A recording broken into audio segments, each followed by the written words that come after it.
بسم الله الرحمن الرحيم. In the name of Allah, the Beneficent, the Merciful. فإن لم تجدوا فيها أحدا فلا تدخلوها حتى يؤذن لكم وإن قيل لكم ارجعوا فارجعوا هو أزكى لكم والله بما تعملون عليم. And if you find no one therein, still enter not until permission hath been given. And if it be said unto you, go away again, then go away, for it is purer for you. Allah knoweth what ye do.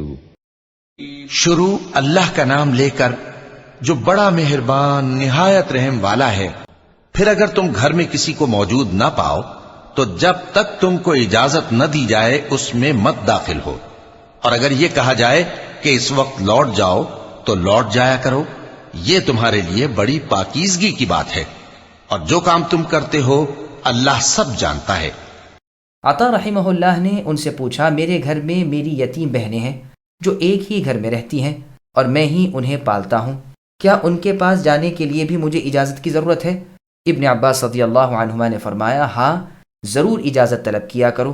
میں نے دوبارہ یہی سوال کیا کہ شاید کوئی رخصت کا پہلو نکل آئے، لیکن ابن عباس رضی اللہ عنہما نے فرمایا، کیا تم انہیں ننگا دیکھنا پسند کرو گے؟ میں نے کہا نہیں. فرمایا تو پھر ضرور اجازت مانگا کرو. میں نے پھر یہی سوال دہرایا تو آپ نے فرمایا، کیا تو اللہ کا حکم مانے گا یا نہیں؟ میں نے کہا ہاں مانوں گا. ابن عباس رضی اللہ عنہ نے فرمایا، پھر بے اطلاع ہرگز ان کے پاس بھی نہ جاؤ. طاؤس رحمہ اللہ فرماتے ہیں، محرمات ابدیہ یعنی وہ عورتیں جن سے کبھی بھی نکاح نہیں ہو سکتا، ان پر ان کی عریانی یعنی ننگے پن کی حالت میں نظر پڑ جائے، اس سے زیادہ برائی میرے نزدیک اور کوئی نہیں. ابن مسعود رضی اللہ عنہ کا قول ہے کہ اپنی ماں کے پاس بھی گھر میں بغیر اطلاع نہ جاؤ. عطا رحمہ اللہ سے پوچھا گیا کہ بیوی کے پاس بھی بغیر اجازت کے نہ جائے؟ فرمایا، یہاں اجازت کی ضرورت نہیں.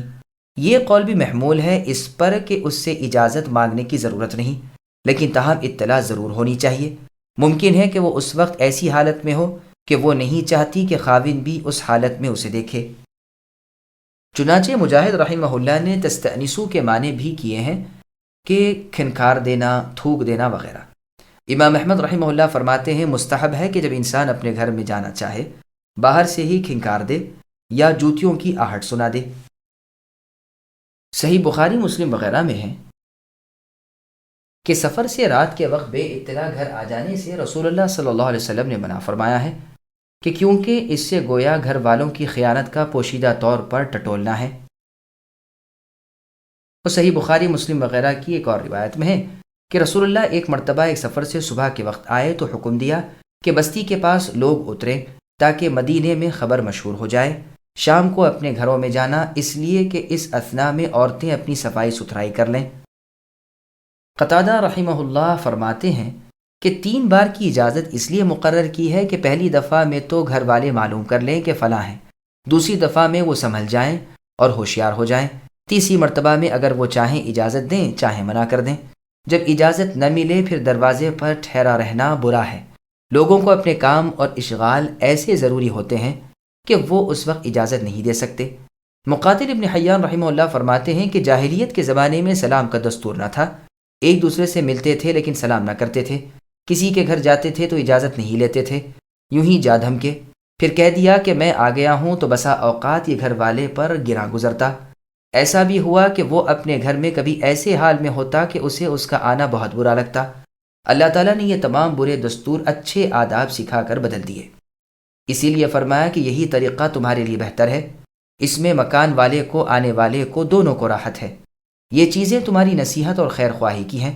اگر وہاں کسی کو نہ پاؤ تو بے اجازت اندر نہ جاؤ، کیونکہ یہ دوسرے کی ملک میں تصرف کرنا ہے جو ناجائز ہے. مالک مکان کو حق ہے کہ اگر وہ چاہے اجازت دے چاہے روک دے. اگر تمہیں کہا جائے لوٹ جاؤ تو تمہیں واپس چلا جانا چاہیے. اس میں برا ماننے کی بات نہیں، بلکہ یہ تو بڑا ہی پیارا طریقہ ہے. بعض مہاجرین افسوس کیا کرتے تھے کہ ہمیں اپنی پوری عمر میں اس آیت پر عمل کرنے کا موقع نہیں ملا کہ کوئی ہم سے کہتا لوٹ جاؤ، اور ہم اس آیت کے ماتحت وہاں سے واپس ہو جاتے۔ یہ روایت تفسیر ابن جریر طبری کی ہے۔ اجازت نہ ملنے پر دروازے پر ٹھہرے رہنا بھی منع فرما دیا۔ اللہ تعالیٰ تمہارے عملوں سے باخبر ہے۔ یہ آیت اگلی آیت سے مخصوص ہے۔ اس میں ان گھروں میں بلا اجازت جانے کی رخصت ہے جہاں کوئی نہ ہو اور وہاں اس کا کوئی سامان وغیرہ ہو، جیسے کہ مہمان خانہ وغیرہ۔ یہاں جب پہلی مرتبہ اجازت مل گئی پھر ہر بار کی اجازت ضروری نہیں، تو گویا یہ آیت پہلی آیت سے استثناء ہے۔ اسی طرح کے ایسے ہی تاجروں کے گودام، مسافر خانے وغیرہ ہیں، اور اول بات زیادہ ظاہر ہے، واللہ اعلم۔ زید رحمہ اللہ کہتے ہیں کہ مراد اس سے بیت الشعر ہے۔